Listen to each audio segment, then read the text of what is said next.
Okay, take a look. Here we have a 1955 GE combination refrigerator. This refrigerator you hang up on the wall above a counter space.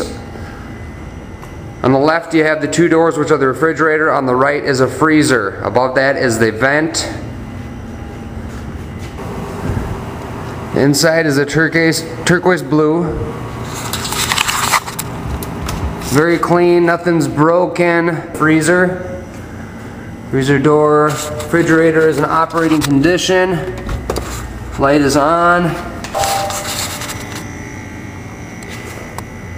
Here's inside the motor. Here's the instructions on how to install it, still on it. The date of the refrigerator is right there if you can read it. It says December 15th, 1955.